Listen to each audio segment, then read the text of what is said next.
হাই friends, আজি মই আপোনালোকক বনাই দেখুৱাম পোলাও একেবাৰে সহজকৈ কেনেকৈ বনালোঁ আহকচোন চাওঁ।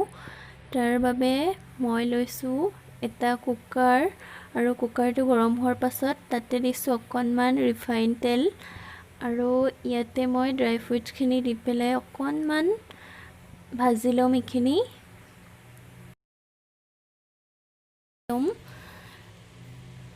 এনেকৈ লাহে লাহে ভাজি ল'ম। তাৰ পাছত এইখিনি হৈ গ'ল। এতিয়া মই এইখিনি কাঢ়ি ল'লোঁ আৰু আকৌ তাতে অলপমান ৰিফাইন তেল দিছোঁ আৰু 1 চামুচ ঘিউ দিছোঁ, 2টা শুকান জলকীয়া, লং আৰু দালচেনি দিছোঁ, ইলাইচি দিছোঁ আৰু এতিয়া ইয়াতে পিঁয়াজখিনি দি পেলাই মই এইখিনি ফ্ৰাই কৰি ল'ম। পিঁয়াজখিনি যেতিয়ালৈকে ৰঙা পৰি নাযায় তেতিয়ালৈকে ভাজি ল'ব লাগিব আৰু ইয়াতে অকণমান চেনি দি দিছোঁ মই আৰু এইখিনি এনেকৈ ভালদৰে মিহলাই লৈছোঁ। ইয়াতে অকণমান নিমখো দি দিছোঁ আৰু গোটেইখিনি এনেকৈ ভালদৰে লৰাই লৈছোঁ।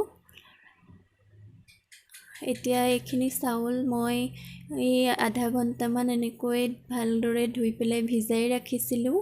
এতিয়া এইখিনি ইয়াতে দি দিছোঁ আৰু লাহে লাহে এইখিনি লৰাই দিম। সাৱধানকৈ লৰাব, নহ'লে চাউলখিনি ভাগি যাব।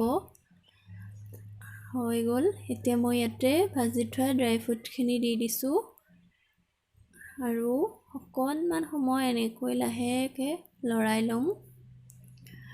চাউল মই লৈছিলোঁ 2 কাপ আৰু পানী দিছোঁ 1.5 কাপ। এইখিনি এতিয়া হাই ফ্লেমত এটা চিটি মৰালৈকে ৰখিলোঁ। এয়া চাওক, হৈ গ'ল আমাৰ পোলাও ৰেডি। আৰু আপোনালোকে যদি মোৰ ভিডিঅ'টো চাই ভাল পালে তেনেহ'লে প্লিজ লাইক কৰিব, কমেণ্ট কৰিব আৰু ছাবস্ক্ৰাইব কৰি দিব।